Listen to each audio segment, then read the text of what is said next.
मिळतो तसा आधार माझ्यासाठी मला लाभल्यात त्या आमच्या मॅडम. म्हणजे आपलं प्रत्येक दुःख म्हणा, आनंद हा आपण एक्सप्रेसला सांगू शकत नाही इतर पाहुण्यांमध्ये, पण आपल्या मैत्रिणीला आपण तर सांगतो किंवा एखादं दुःख आलं तर त्या मॅडम ऐकून घेतात किंवा असं आम्हाला यांच्याशी शेअर करावं असं आम्हाला सगळ्यांना वाटतं तुमच्याबद्दल. आता माझे मिस्टर रात्री मला म्हटले, जेव्हा ते मी सगळे व्हिडिओ बघत होते तर ते मला म्हटले की एवढं कसं ह्यांना जमतं की एवढ्या बायकांना एकत्र घेऊन चालणं तुमच्या मॅडमला, आणि एवढं म्हणजे कार्यक्रम करणं, भजन करणं, म्हणजे किती त्यांच्याकडे स्फूर्ती आहे आणि किती सगळ्या बायकांना ते मिळून घेतात. त्यात काय अशी त्यांची पॉवर आहे म्हटलं.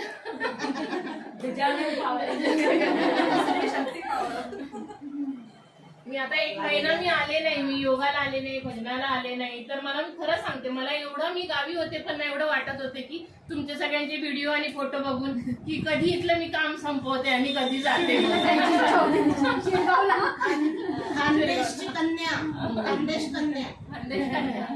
त्यामुळे मला माझ्या मॅडम आणि आपला ग्रुप खूप आवडतो. आणि मॅडम तुम्ही आमच्यावर बरेचसे खूप चांगले संस्कार केलेले आहेत, बोलातनं तुम्ही आम्हाला खूप चांगलं घडवलंय, त्याबद्दल तुमचे मनापासून आभार.